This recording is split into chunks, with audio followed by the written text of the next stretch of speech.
Yes, angina. Angina means ischemic pain in heart due to the coronary artery blockage. We know that heart is supplied with the help of coronary artery. If there is any block in that artery, the heart will not get the enough oxygen, and therefore the patient feel the pain. And the main features is there is a chest pain. That chest pain will go to the arms, that is called chest pain radiating to the arm. And uh, they will show sweating and the tremors. There are types of angina. The first is stable angina, unstable angina, and metal angina. Stable angina is also called as the classical angina. Stable angina is also called as classical angina.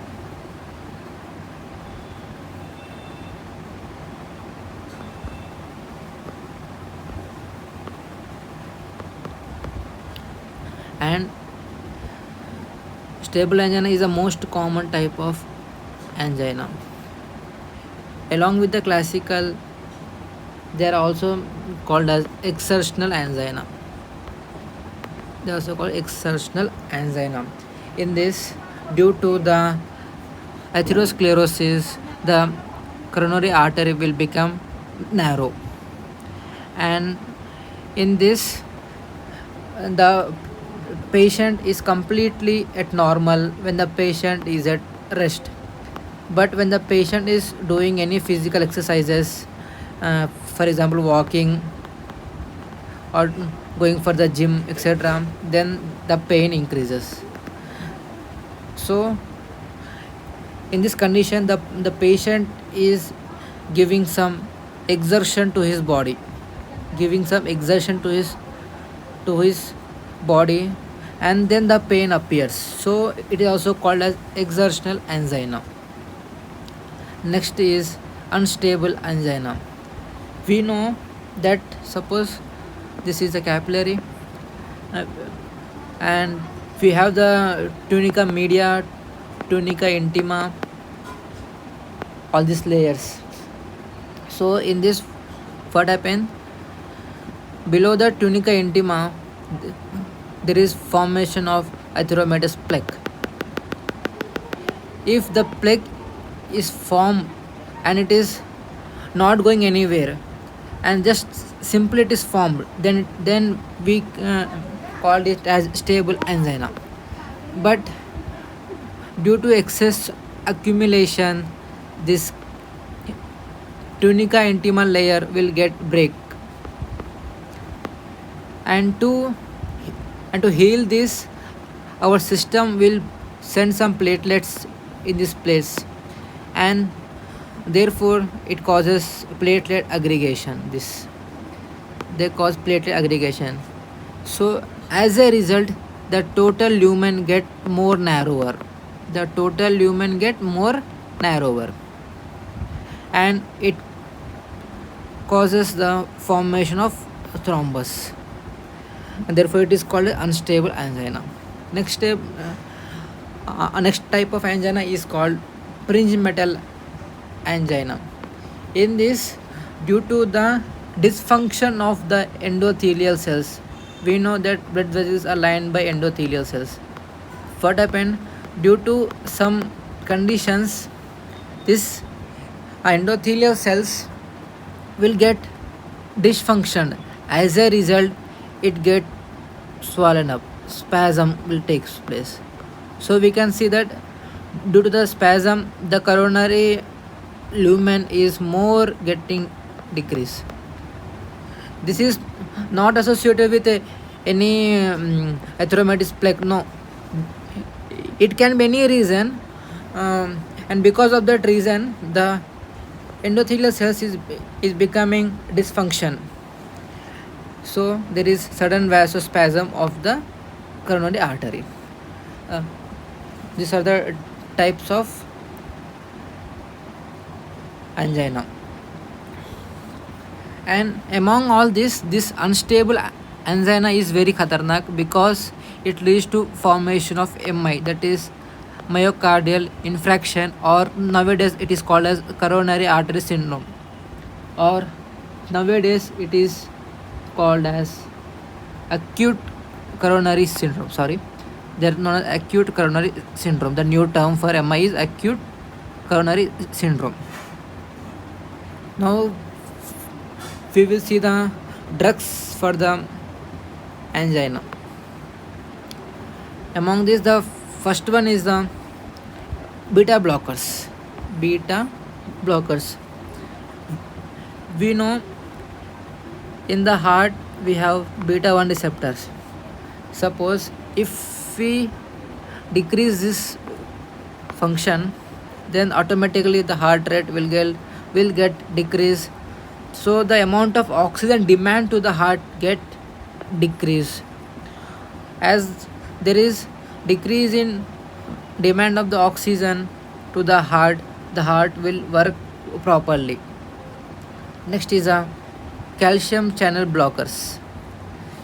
Calcium channel blockers. We know calcium is the main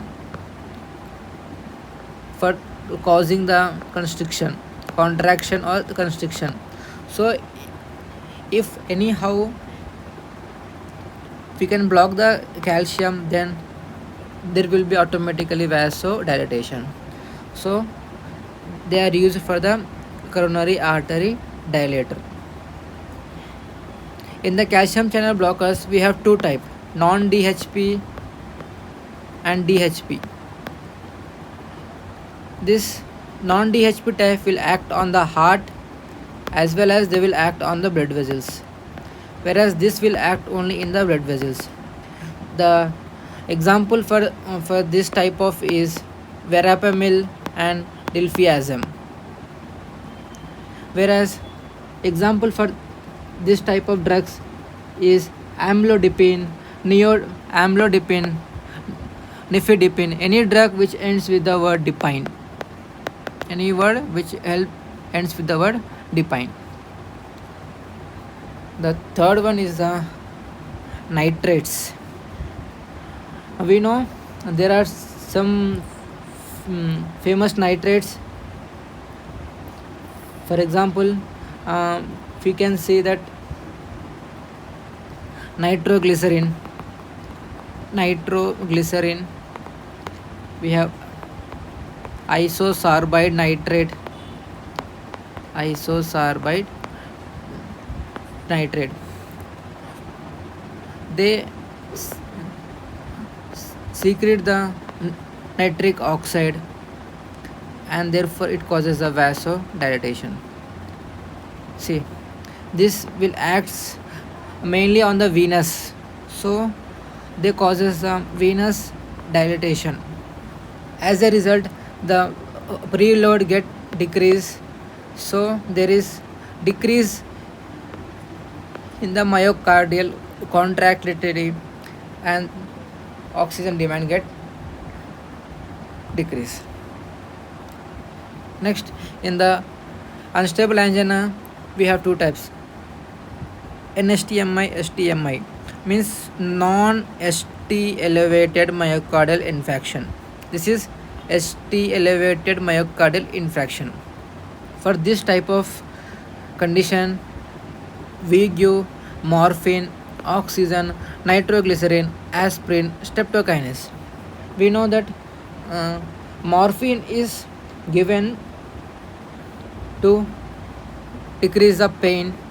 Oxygen, we know that oxygen is very important, and then we give the nitroglycerin which causes vasodilatation, and streptokinase is an antiplatelet drug, and aspirin is a blood thinner. All this, and the next drug is nicoranidil. It is a potassium channel opener. We know whenever potassium comes inside the cell, it causes depolarization, so the action potential cannot be generated. And since there is no action potential, there is no vasoconstriction, so there will be vasodilatation. This is a vasodilatation. And the next example is the dianolazine. This is a sodium channel blocker. When the sodium itself cannot enter the cell, there will be no action potential generated. So there is no action potential generated, and there is decrease in oxygen of the demand. And the next is the ivabradine. Same, they they block the particular type of sodium channel which is present in the SA node or the pacemaker. These are the drugs which we use for the angina.